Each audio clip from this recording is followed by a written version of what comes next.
안녕하세요, 김미영입니다. 우리 몸은 나이가 들수록 관절이 퇴행하기 때문에 중장년층부터는 더욱더 주의를 기울여야 한다고 하는데요.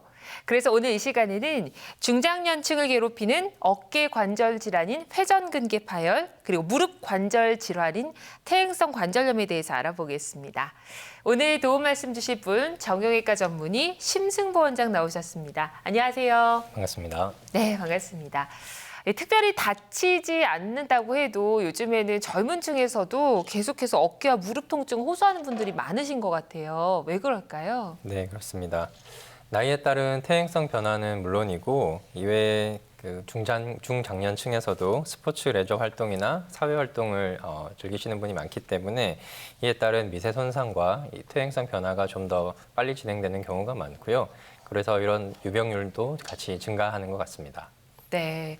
자, 먼저 그럼 어깨 관절 질환부터 알아보겠습니다. 중년 이후에 발생률이 높은 어깨 질환은 어떤 게 있을까요?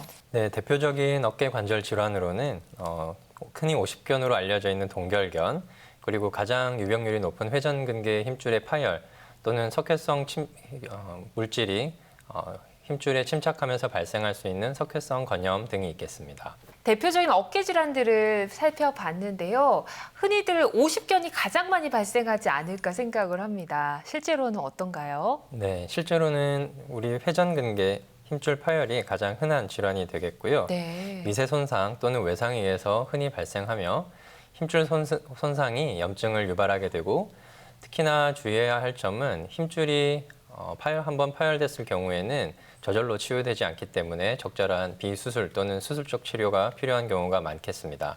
그런데 회전근개가 파열이 되면요. 어깨도 어깨지만 팔에 힘이 하나도 없을 것 같아요. 네. 어떻습니까? 네, 흔한 회전근개 힘줄의 파열 증상으로는 네. 팔을 들어 올릴 때 어깨 높이 정도에서 통증이 발생하고, 팔을 완전히 들면 통증이 오히려 감소하게 됩니다. 또한 누운 자세에서 통증이 완화되고 악화되고 네. 통증으로 밤잠을 설치는 경우가 많습니다. 또한 팔을 움직일 때 어깨 속에서 걸리는 듯한 소리가 나는 경우가 많고요. 또한 열중시어 자세나 옷 입기, 목욕 시 씻기가 힘들다는 등의 일상생활에 제한이 생기는 경우도 많겠습니다. 네. 자, 이렇게 회전근개 파열 증상을 딱 듣고 나니까 50견 증상이랑 과연 어떤 차이가 있는 건가 조금 헷갈리기도 하거든요. 어떤 차이 좀 있을까요? 네, 사실은 동결견, 50견이라 하는 것은 어깨 관절의 어떤 원인에서든 염증성 상태가 생기는 거기 때문에 회전근개 힘줄의 파열도 어떻게 보면 동결견의 증상의 원인이 될 수 있습니다. 하지만 특징적으로 동결견 증상에서는 밤에 극심한 통증이 생기고 아픈 쪽으로 돌아 눕기 힘든 증상을 보이시는 경우가 많고요. 또한 통증이 점점 심해지는 양상을 보입니다. 또한 특징적으로 두 방향 이상의 운동이 제한되는 경우가 많고, 어깨가 아픈 손으로 일상생활이 불가한 경우가 많습니다. 또한 특별한 외상 없이 팔을 조금만 움직여도 통증을 심하게 호소하는 경우가 많습니다. 네. 원인이 50견인지 아니면 회전근개 파열인지 정확하게 진단을 하시는 게 참 중요할 것 같습니다. 자, 그럼 진단을 어떻게 하는지도 알아봐야 되겠죠? 쉽게 외래에서 시행할 수 있는 어깨 관절 질환 진단 방법으로는 먼저 엑스레이를 들 수 있겠고요. 엑스레이로는 뼈의 정렬 상태, 뼈의 변화는 물론 간단하게 석회성 물질이 침착했다거나 뼈의 퇴행성 변화가 있는 걸 쉽게 확인할 수가 있겠습니다. 또한 외래에서 쉽게 시행할 수 있는 초음파가 있겠고요. 초음파를 이용해서 관절 내 음영을 확인함으로써 뼈의 표면을 불규칙한 소견이 있다거나 힘줄이 파열이 됐다거나 또는 점액낭의 비우 등으로 염증 상태를 확인해 볼 수 있겠고요. 어깨 관절 질환 진단 중에 가장 정확한 방법으로는 MRI를 들 수 있겠는데요. 이는 뼈뿐만 아니라 뼈 내부의 상태, 관절 상태, 그리고 힘줄이 파열 정도가 어느 정도인지 모두 자세하게 볼 수 있는 방법이 되겠습니다. 이렇게 회전근개 파열 진단법을 쭉 살펴봤는데요. 그런데 회전근개가 파열되면 자연 치유가 어려울 것 같거든요. 바로 수술로 봉합해야 되지 않을까요? 네, 꼭 그렇지는 않고요. 네. 어깨 회전근개 힘줄에 부분 파열이 있는 경우엔 물론 증상에 따라서 관절경 시술로 다시 봉합해줘야 되는 경우도 있지만, 대부분은 비수술적 치료, 주사 치료 내지는 보존적 치료로 치료가 가능한 경우가 많습니다. 자, 경미한 파열인 경우에는 수술이 꼭 필요한 것이 아니라는 이야기인데요. 전층 파열인 경우에만 수술적인 것이 필요한가요? 네, 아까 말씀드렸듯이 부분 파열의 증상이 심한 경우에도 수술적 처치에 적응증이 되겠지만은 전반적으로는 어깨 회전근개 전층 파열이 보이는 경우에는 저절로 비수술적 치료로도 봉합되기는 힘듭니다. 물론 비수술적 치료로 증상을 호전시킬 수는 있지만 이 원인이 되는 회전근개 파열을 다시 복원시킬 수는 없기 때문에 이런 전층 파열의 경우에는 수술적 처치가 필요하다고 할 수 있겠습니다. 네, 전층 파열인 경우에 이 파열된 힙줄을 봉합하는 그런 치료가 이루어지는데, 자, 그럼 자세하게 조금 더 치료법 살펴보겠습니다. 회전근개 전층 파열 치료로는 관절 내시경적 방법이 있겠는데요. 피부에 조그만 절개를 가하고 이 피부 절개를 통해서 관절경 기구를 삽입한 이후에 보시는 바와 같이 정상 힘줄을 확인하거나 또는 파열된 힘줄을 진단하고 동시에 이를 이용해서 치료를 시행할 수가 있겠습니다. 보시는 관절 내시경 사진으로는 초고화질 내시경으로 병변 상태를 직접 보면서 진단과 치료가 동시에 가능하며 관절낭이 비우된 부분을 박리를 해준다거나 찢어진 힘줄을 봉합하는 등의 시술을 쉽게 시행할 수가 있겠습니다. 네, 관절 내시경을 통해서 파열된 봉합 치료가 이루어지는데요. 영상 보면서 설명 더 들어보겠습니다. 회전근개 중간 정도 크기의 파열의 실제 내시경 사진입니다. 네. 보시는 바와 같이 이렇게 구멍이 뻥 뚫려 있죠. 이게 회전근개가 붙어 있어야 되는 뼈에서 떨어지면서 지금 같은 봉합 모양이 보이고요. 네. 관절경 기구를 이용해서 뼈에 붙여줄 부분에 먼저 지금과 같이 준비를 해주고요.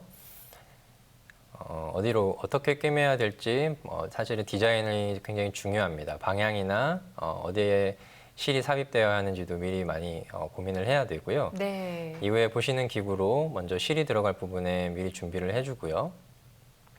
다사를 이용해서 뼈 안에다가 실을 심어줍니다. 보시는 바와 같이 실의 개수나 이런 건 전문적으로 좀 고민을 해야 되는 상황이지만 전반적으로는 다음과 같은 치료 방법을 시행합니다. 그래서 실을 먼저 삽입을 하고요. 그래서 뒤쪽부터 꿰매는 사진입니다. 여러 가지 봉합 기구도 있는데 네. 보시는 바와 같이 실을 이용해서 실을 통과시켜서 힘줄을 꿰매는 방법도 있고요. 네. 직접 바늘을 이용해서 힘줄에 직접적으로 꿰매고요. 다시 힘줄이 나을 때까지 어느 정도 재활 기간이 필요하지만 대부분은 4주에서 6주 정도면 힘줄이 봉합되게 되고 그럼 자연스럽게 힘줄의 치유를 도모해 볼 수가 있겠습니다. 자, 그렇다면 실제로 치료가 된 비교적 예후가 좋은 사례 한번 살펴보겠습니다. 58세 남자 환자분이시고요. 어깨 통증이 간헐적으로는 있으셨지만 별다른 치료 없이 지내시다가 산에서 내려오다 넘어지면서 부상을 입으셨고 부상 후 어깨 통증이 지속되어 내원하신 환자분이셨고요. 네. MRI 소견상 보시는 화살표와 같이 검은색 힘줄이 뼈에 붙어 있어야 되는데 그러지 못하고 찢어지면서 하얗게 힘줄이 비어있는 부분을 확인할 수가 있습니다. 따라서 어깨 회전근개 힘줄의 파열을 진단하에 관절 내시경 치료했고요. 네. 후 사진을 보시면 이제 하얗게 보이는 뼈 내에 아까 보여드렸던 나사가 삽입되어 있고 이를 이용해서 힘줄이 원래 붙어 있어야 되는 뼈에 잘 붙어 있는 사진을 확인할 수가 있습니다. 이분은 수술 후 2년 동안 2년 정도 되셨는데 굉장히 잘 지내고 계십니다. 개인의 증상이나 정도에 따라서 치료 효과는 달라질 수 있습니다. 어깨 회전근개 파열 시에 도움이 되는 관절 내시경 알아보고 있는데요. 그럼 특징 그리고 주의사항 한번 살펴보도록 할게요. 관절 내시경의 특징으로는 가장 장점이라고 볼 수 있겠죠. 수술 절개가 거의 없어서 빠른 일상생활로 복귀가 가능하고요. 초고화질 내시경 카메라로 직접 보기 때문에 정확도가 굉장히 높아집니다. MRI 등의 정밀 진단으로 파악하기 힘든 손상, MRI의 경우에는 굉장히 정확한 비침습적 진단이긴 하지만 진단율이 70에서 80% 정도밖에 되지는 않지만 네. 관절 내시경의 같은 경우에는 정밀 진단으로 파악하기 힘든 손상도 확인이 가능하게 되겠습니다. 또한 고령이나 만성 질환자도 절개 수술에 비해서 안전하고 편하게 수술이 가능하다고 보시면 되겠습니다. 자, 그럼 이번에는 무릎으로 한번 가보도록 할게요. 무릎 관절 대표 질환은 또 어떤 게 있는지부터 한번 살펴볼까요? 네. 대표적인 무릎 관절 질환으로는 퇴행성 관절염이 있겠고요. 또한 이에 따른 무릎의 연골 손상 등이 가장 흔한 비외상성 무릎 관절 질환이 되겠습니다. 네, 무릎의 대표적인 관절 질환들을 살펴봤는데요. 근데 여전히 자연 치유가 잘 안 되는 거잖아요. 네, 그렇습니다. 연골 관절이 한번 손상하게 되면은 저절로 회복되는 일도 드물고 점점점 진행되는 경우가 많기 때문에 무릎 관절은 일상생활에서 가장 많이 쓰는 관절 중에 하나고요. 그러면서 회복될 시간도 거의 생기지 않을 뿐만이 아니라 관절 연골의 파열이 그리고 손상이 점점점 진행되기 때문에 네. 일반적인 자연 경과로는 저절로 회복되기는 굉장히 어렵다고 보시면 되겠습니다. 아, 그렇게 방치하면 연골 손상이 더 진행돼서 악화될 것 같은데요. 어떤가요? 무릎 퇴행성 관절염의 진행 단계로는 첫 번째는 뼈를 둘러싸고 있는 연골의 손상이 거의 없고 뼈 길이의 간격이 잘 유지되고 있는 단계에서부터 퇴행성 관절염이 진행됨에 따라서 연골이 벗겨지고 그러면서 뼈에 손상이 생기고 그에 따라서 뼈의 모양이 변화되고 네. 최종 단계에서는 돌이킬 수 없는 퇴행성 변화가 심하게 진행되면서 뼈끼리 서로 부딪히면서 굉장히 심한 통증을 일으키게 됩니다. 자, 그러면 이 치료 단계를 저희가 좀 자세하게 한번 살펴보도록 할게요. 무릎 퇴행성 치료 단계는 처음에는 걸을 수 있고 가끔 통증이 있는 경우에는 단순한 약물 치료나 물리 치료 등으로 먼저 시행을 해볼 수가 있겠지만 점점 증상이 심해지면서 계단 오르기가 힘들어진다거나 그런 증상을 보일 때는 주사 치료 또는 관절 내시경이 필요한 경우가 많고요.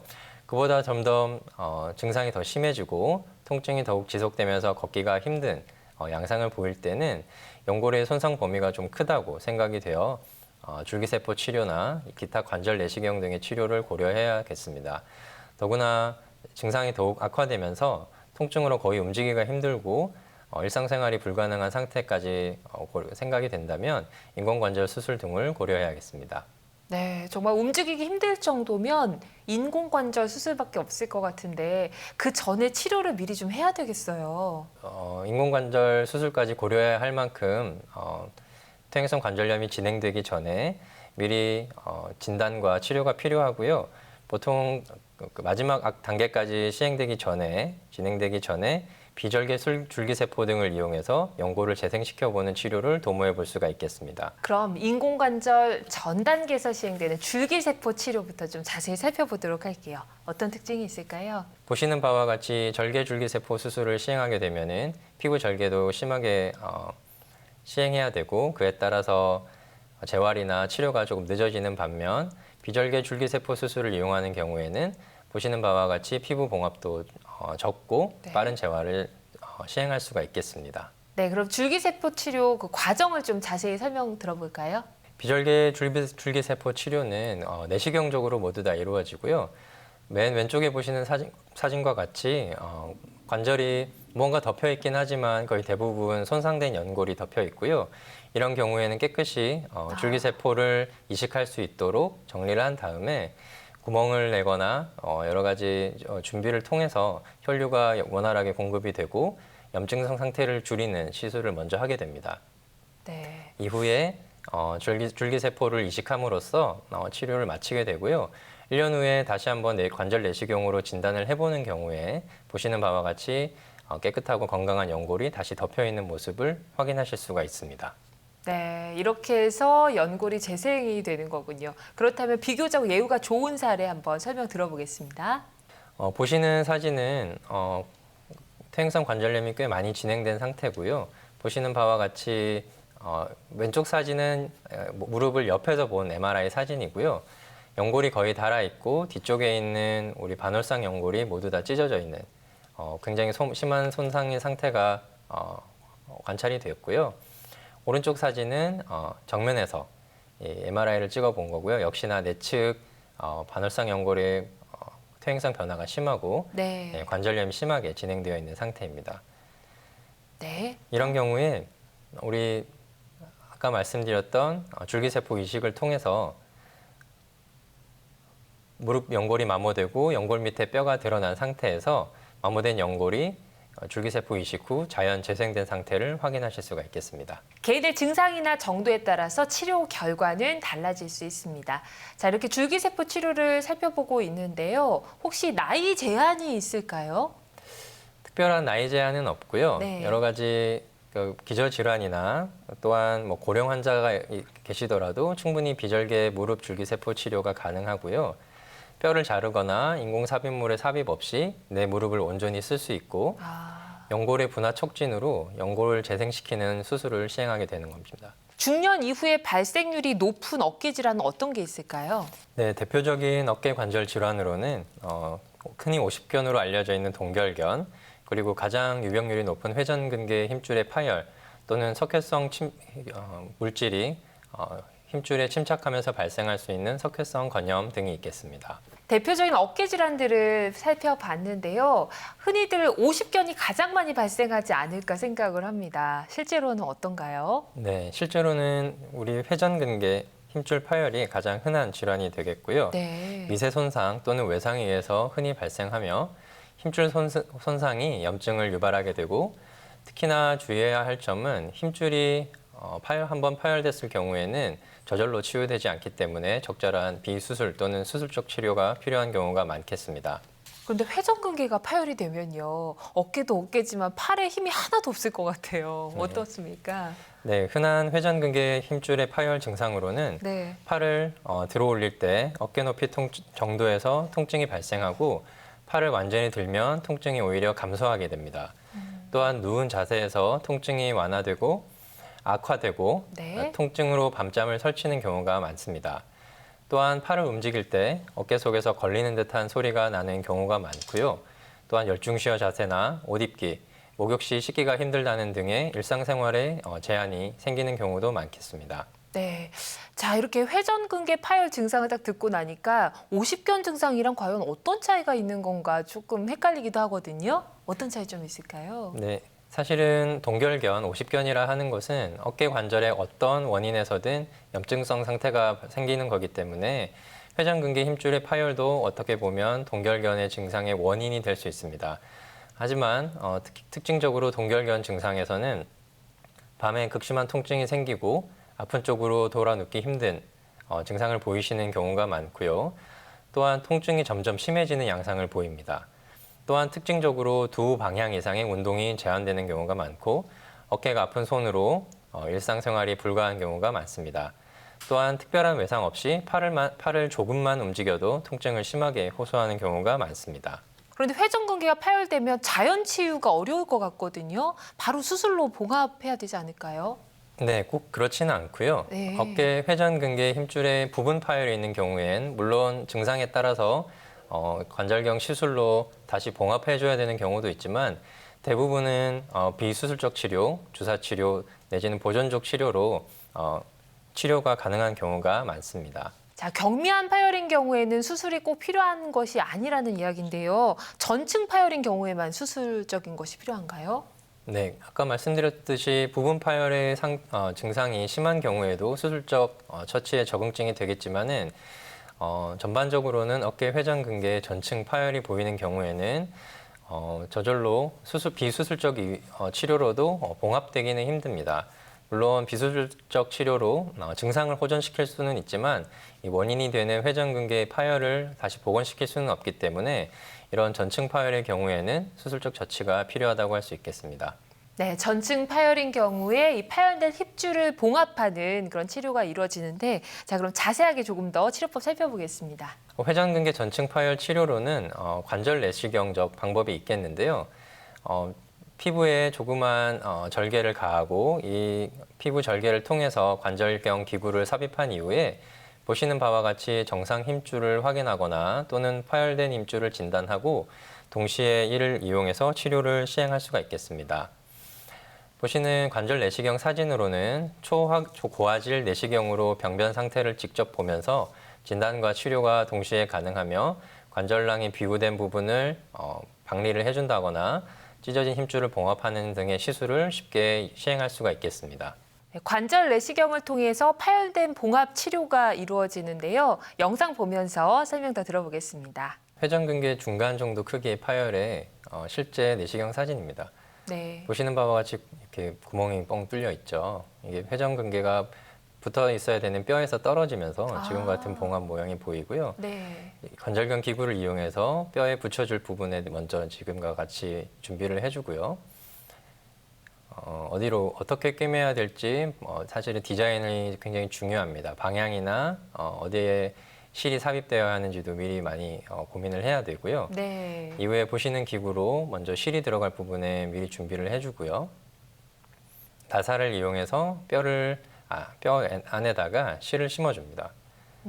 예, 보시는 바와 같이 실의 개수나 이런 건 전문적으로 좀 고민을 해야 되는 상황이지만 전반적으로는 다음과 같은 치료 방법을 시행합니다. 그래서 실을 먼저 삽입을 하고요. 그래서 뒤쪽부터 꿰매는 사진입니다. 여러 가지 봉합 기구도 있는데 네. 보시는 바와 같이 실을 이용해서 실을 통과시켜서 힘줄을 꿰매는 방법도 있고요. 네.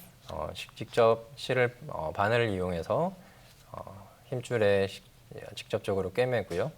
다시 힘줄이 나을 때까지 어느 정도 재활 기간이 필요하지만 대부분은 4주에서 6주 정도면 힘줄이 봉합되게 되고 그럼 자연스럽게 힘줄의 치유를 도모해 볼 수가 있겠습니다. 자, 그렇다면 실제로 치료가 된 비교적 예후가 좋은 사례 한번 살펴보겠습니다. 58세 남자 환자분이시고요. 어깨 통증이 간헐적으로는 있으셨지만 별다른 치료 없이 지내시다가 산에서 내려오다 넘어지면서 부상을 입으셨고 부상 후 어깨 통증이 지속되어 내원하신 환자분이셨고요. 네. MRI 소견상 보시는 화살표와 같이 검은색 힘줄이 뼈에 붙어 있어야 되는데 그러지 못하고 찢어지면서 하얗게 힘줄이 비어있는 부분을 확인할 수가 있습니다. 따라서 어깨 회전근개 힘줄의 파열을 진단하에 관절 내시경 치료했고요. 네. 후 사진을 보시면 이제 하얗게 보이는 뼈 내에 아까 보여드렸던 나사가 삽입되어 있고 이를 이용해서 힘줄이 원래 붙어 있어야 되는 뼈에 잘 붙어 있는 사진을 확인할 수가 있습니다. 이분은 수술 후 2년 동안 2년 정도 되셨는데 굉장히 잘 지내고 계십니다. 개인의 증상이나 정도에 따라서 치료 효과는 달라질 수 있습니다. 어깨 회전근개 파열 시에 도움이 되는 관절 내시경 알아보고 있는데요. 그럼 특징 그리고 주의사항 한번 살펴보도록 할게요. 관절 내시경의 특징으로는 가장 장점이라고 볼 수 있겠죠. 수술 절개가 거의 없어서 빠른 일상생활로 복귀가 가능하고요. 초고화질 내시경 카메라로 직접 보기 때문에 정확도가 굉장히 높아집니다. MRI 등의 정밀 진단으로 파악하기 힘든 손상, MRI의 경우에는 굉장히 정확한 비침습적 진단이긴 하지만 진단율이 70에서 80% 정도밖에 되지는 않지만 네. 관절 내시경의 같은 경우에는 정밀 진단으로 파악하기 힘든 손상도 확인이 가능하게 되겠습니다. 또한 고령이나 만성 질환자도 절개 수술에 비해서 안전하고 편하게 수술이 가능하다고 보시면 되겠습니다. 그럼 부작용, 주의사항 이 점도 저희가 꼼꼼히 알아봐야겠죠? 네, 그렇습니다. 관절 질환의 비수술적 치료에서 주의해야 할 점은 치료 부위에 드물게 염증이나 감염 등의 합병증이 발생할 수 있으면 꼭 숙지를 하셔야 하고 이에 따른 적절한 관리가 필요하겠습니다. 또한 드물게 증상이 재발할 수 있기 때문에 수술 후에도 적극적인 재활치료나 관리가 필요하겠고요. 특히 고혈압이나 당뇨 등 만성 질환자는 치료 전 반드시 전문의의 상담이 필요하고 치료 계획을 잘 수립해야겠습니다. 무엇보다 중요한 건 예방일 것 같은데요. 저희가 어떻게 좀 준비를 하면 좋을까요? 통증이 생기는 동작, 그리고 통증이 생겼을 때 지속적으로 활동을 반복하는 것은 굉장히 좋지 않고요. 일단 통증에 대해서 본인이 잘 알고 이에 대해서 적극적으로 치료하는 것이 먼저 필요하겠습니다. 따라서 수술만을 고려할 것이 아니라 기저질환이 있다면 기저질환을 잘 관리하고 생활습관을 개선한다거나 네. 지속적인 관리와 운동을 통해서 먼저 예방에 먼저 힘쓰고요. 그 이후에 질환이 진행됐다거나 그럴 때 가까운 전문의와 상의하셔서 적절한 치료를 고려하는 것이 좋겠습니다. 네, 알겠습니다. 자, 오늘 이 시간에는 중장년층을 괴롭히는 관절 질환에 대해서 알아봤습니다. 도움 말씀 주신 분은 정형외과 전문의 심승보 원장이었습니다. 고맙습니다. 감사합니다. 모든 치료법에는 부작용이 따를 수 있고 치료 결과는 달라질 수 있습니다. 전문의와 상담을 해서 적절한 치료법을 선택하는 것이 최선의 선택입니다. 저희는 다음 이 시간에 유익한 정보로 찾아뵙겠습니다. 함께해 주신 여러분 고맙습니다.